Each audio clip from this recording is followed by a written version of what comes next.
Oh, right, sorry. I'm sort of chaining a few videos back to back. So I'm still sort of cleaning up from the Kitchen Garden magazine one. Yeah, in this video, there's not really a lot going on.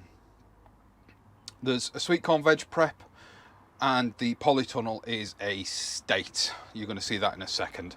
So I'll see you in a sec.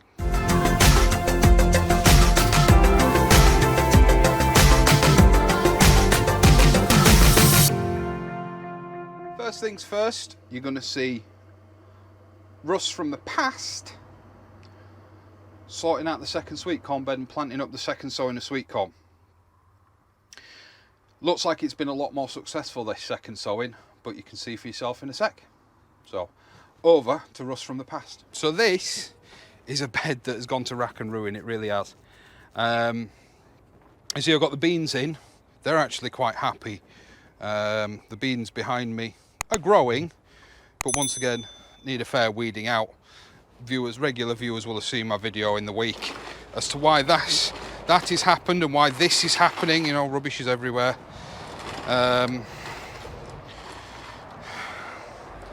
So yeah, I'm going to clear this and quickly get the rather pot-bound sweet corn in. So we're going to clear this as quick as we can. The elephant garlic's going to come out. Let me go grab a fork and we'll do that now. Let's have a look. This elephant garlic, it did bolt. I did have to take flower heads off it. It was late in because I wasn't planning on sowing any, and then I found a leftover bulb in the greenhouse. So what will be of it, I do not know. It's not too bad, to be fair.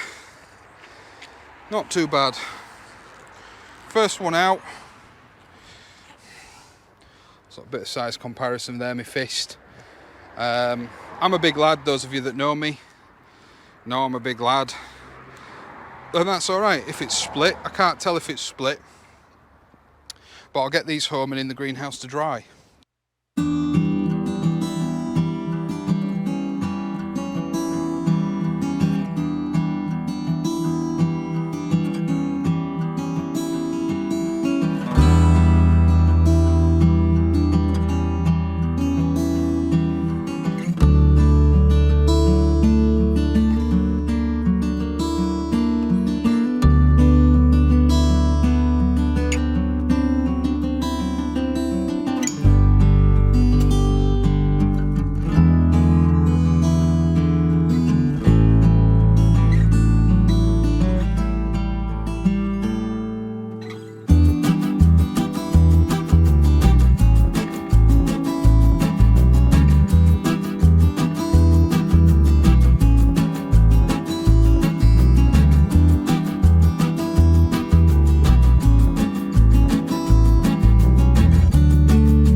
This all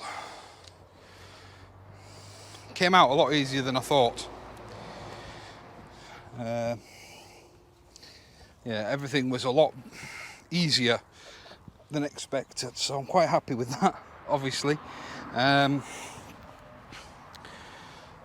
Did the gloves help with the nettles? Yes. Did I still get stung?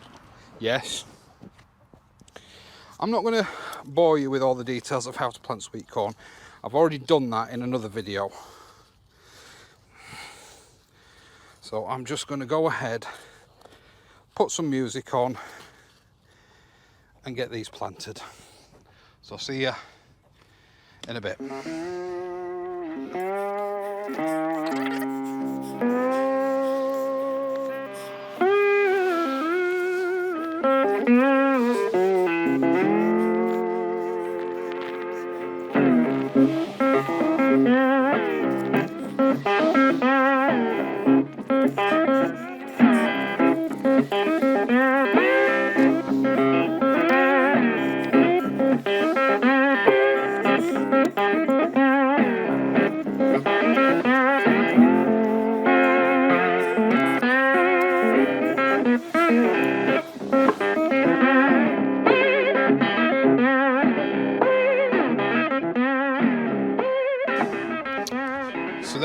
ladies and gentlemen.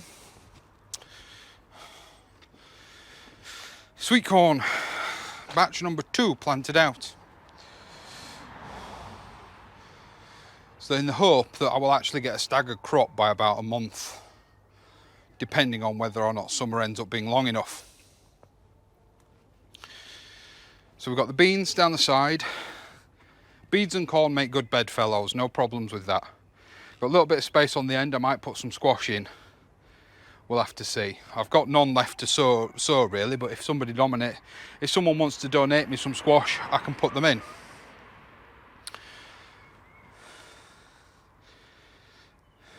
But yeah, if there was one thing out of all the stuff you could grow, everybody always does tomatoes.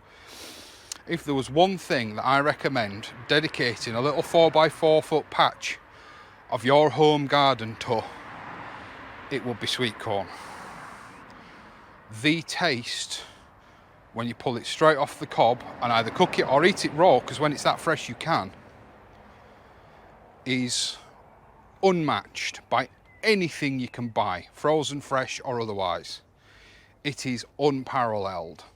And any gardener that has grown sweet corn and grown it correctly, harvesting it can be a bit of a tricky time to figure out when the right time is to harvest it, and we'll look at that. But any gardener that has grown it right should not be able to complain, unless you don't like sweet corn, should not be able to complain at dedicating space to corn. It's one of the best bang for buck crops you can grow. What I do is I bring my vacuum sealer down, I harvest, hull and vacuum seal, and it's in the freezer within an hour or two of coming off the stalk. Some go in the fridge, some get eaten fresh, some get barbecued that night. When the corn comes off, nobody wants anything but corn. It is unmatched in desirability for what people want to eat fresh. Peas, great. Tomatoes, marvellous. Cucumbers, strangely flavoursome when you grow them yourself. But corn, honestly, take my word for it, dedicate some space to corn next year. Make sure you sow more than you want, because germination, for me at least, I've always found to be up and down. Dedicate some space to this stuff right here. It's amazing, it'll blow your mind. Okay, the rest of the video I'm going to record at the weekend. So I'll see you at the weekend, guys. Bye-bye. For now, the video's continuing, but yeah, I'll see you later. So yeah, when I said this was overgrown. Oh, by the way, thanks Russ from the past for doing those sweet corn for me. I just haven't had time. That's terrible.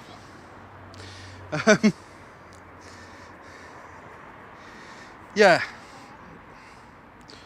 So, yeah, when I said this was getting a bit mental in here, I really wasn't kidding. There's a lot of work to do in here, a lot of tying up to do, but you've just got to take it one plant at a time. That's all you can do.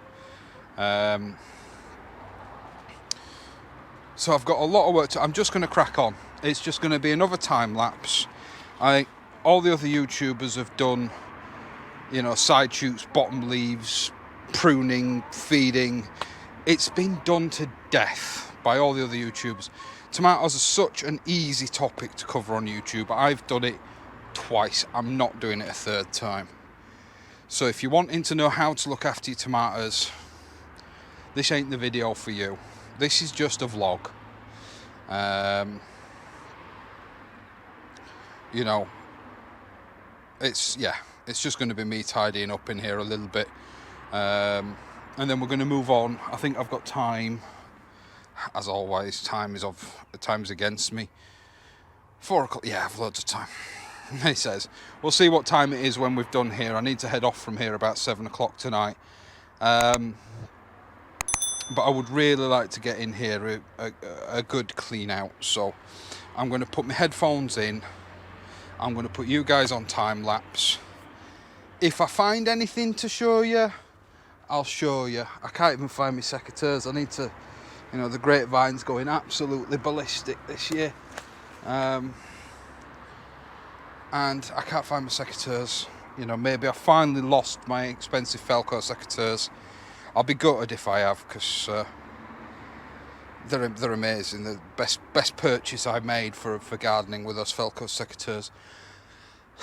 And I can't afford to replace them with a baby on the way, so if they're gone, they're gone.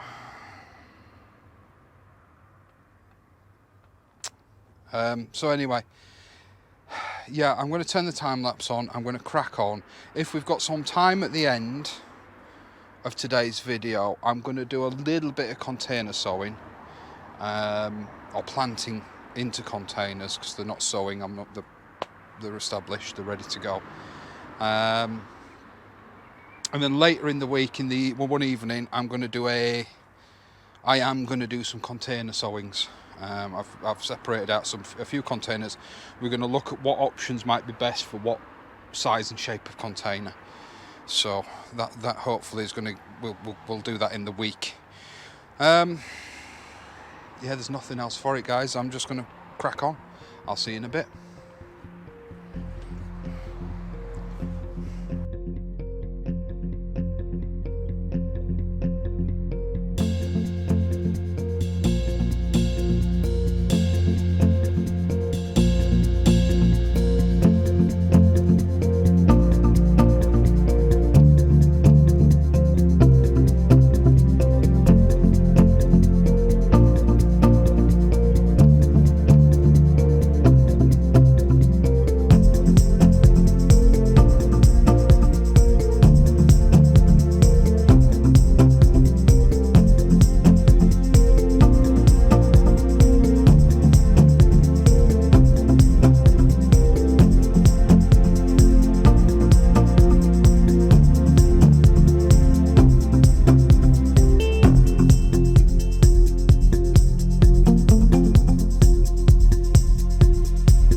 Well, I don't know if you can tell what I've been doing in there.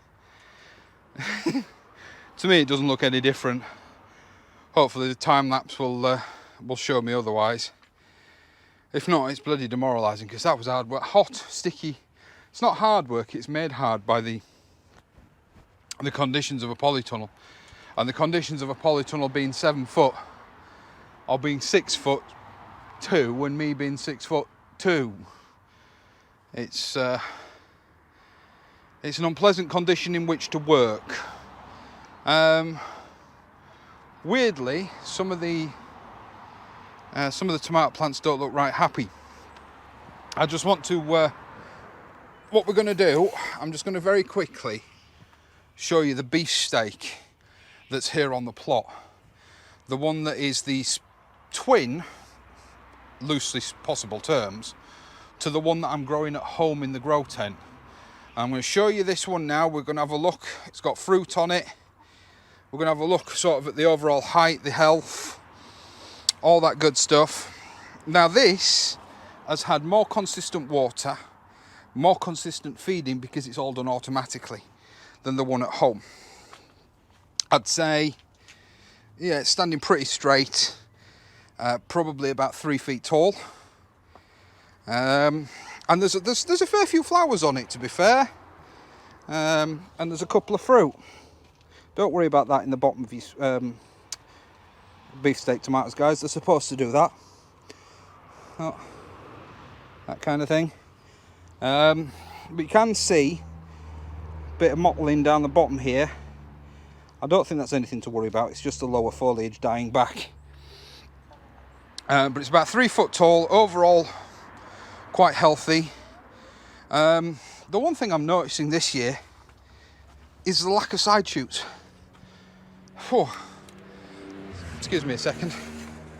But normally, as neglected as these are, normally I would have expected to come down here and you know, taking out a couple of bin bags worth of side shoots. And it's just not happened. They're just not there.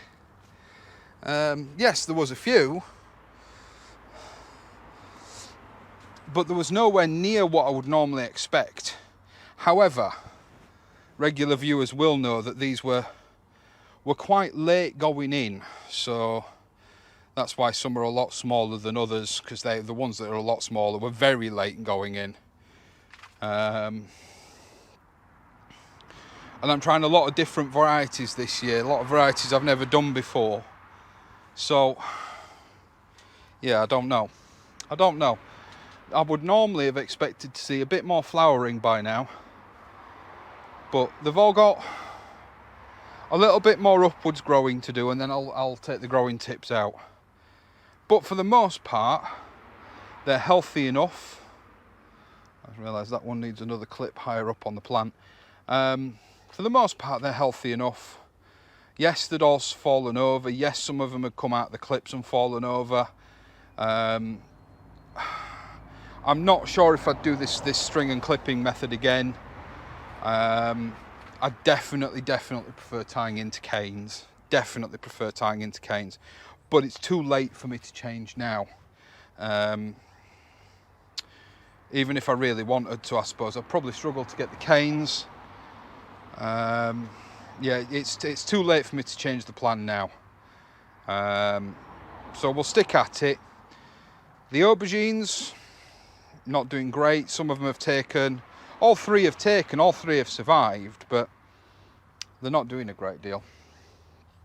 I think for aubergine, I think Tony Smith does it right when he gets the grafted plants, and I mean, you know, the Charles Dowding and things like that, the big gardeners, they all get grafted plants. They don't bother with seed in this country.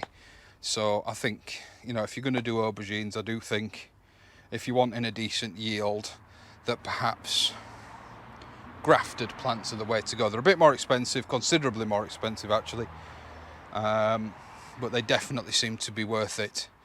So yeah, you may have seen in the time lapse me cutting some of the grapevine out.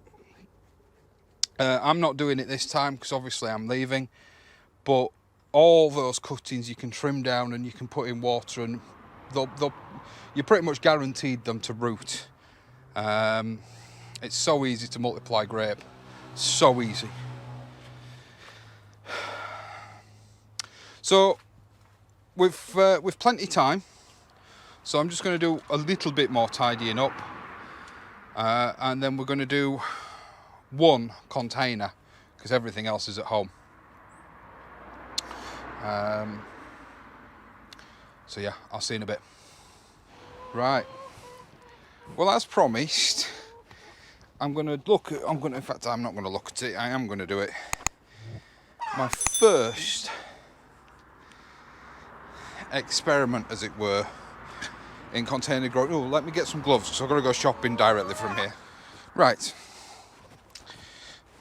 Bugger off, chickies. Don't you go picking at them. Ignore the mess down there. So yeah, my first experiment, as it were, into container growing is going to be a veg. Not only did I think I would never grow, because I thought I didn't like it, but I also thought the family wouldn't like it. Oh, how wrong was I? You know, one of them types of scenarios. So what I'm going to do, this is from the failed potatoes because I didn't water them enough. So the compost hasn't been completely used of nutrient, but I'm going to add in a little bit of fish blood and bone, and a little bit, about a handful, maybe a little bit more. I might add some more as I add some more compost, of 6x pellets. Now I'm not worrying, there is a little bit of straw in here. That's all going to break down, and that's going to sort of add a bit of aeration. I thought about adding some perlite to this one, but I've decided against it. There will be some that I add perlite to, Now, from what I understand from the research that I've done, celeriac doesn't actually need this much soil for its roots. Okay, so before you all start jumping on me saying celeriac would be happy in a tub half its size, yes it would, and I'm aware of that. However, what I'm going to do with the celeriac is I'm going to plant it too close. Because it's at home and because I'll be able to look after it, I'm going to give it a little bit more fish blood and bone meal.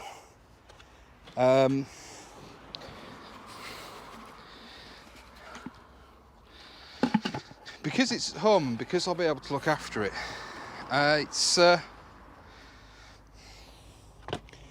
it's not going to be that much, I'm hoping, of an issue. I say this is all experimentation. This is, you know, I'm trying something here, so bear with me, you know.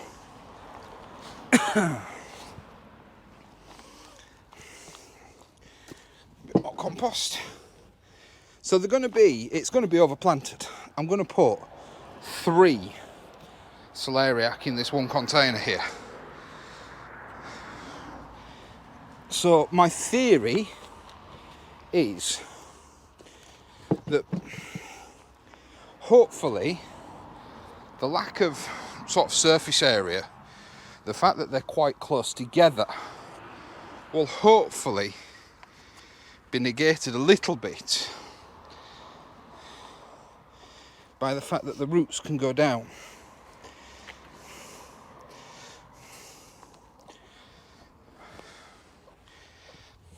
So I'm imagining a little bit of a triangle here.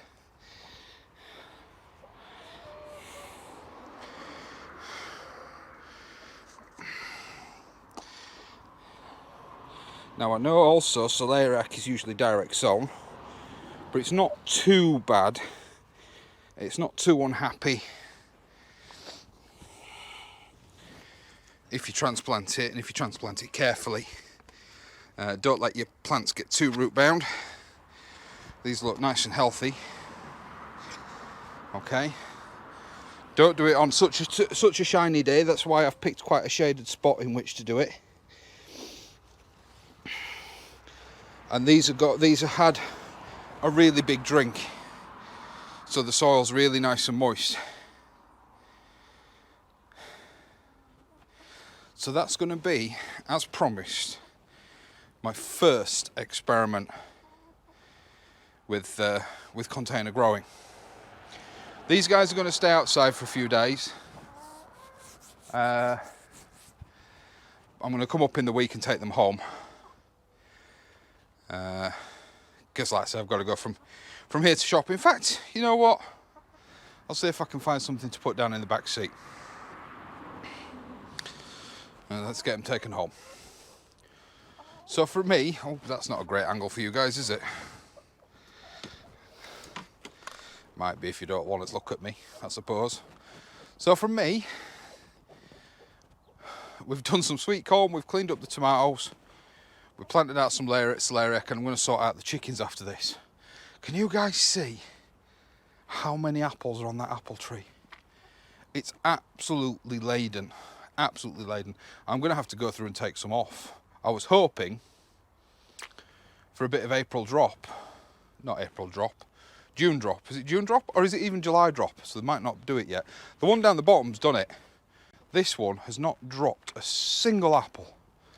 And there's probably maybe 50 apples on there. I think I'm going to have to pull them off. Anyway, I digress. So that's some celeriac in containers. You can see I'm recycling my compost, my spent compost. It's probably not that spent because the potatoes didn't grow, because I didn't water them. It's my fault. We've done the sweet corn, we've done the tomatoes. The tomatoes took me the best part of an hour and a half. You guys actually, you've got just over a 1 minute time lapse, which is an hour and a half in real life. And I have to go a bit slower these days because of my health. So I'm going to take home one of the other buckets, and I'm going to take home 2 recycling bins. And I'm going to plant or sow those in the week. So I'm going to go grab the seeds for them now. But yeah, that's going to be it from me today, guys. I don't know whether this is a long or a short video. But yeah, it's weird. It's weird looking out and saying all this mess and thinking, you know what? Nah. Because it is very messy down here, I'm not going to lie. Anyway, I'll see you later.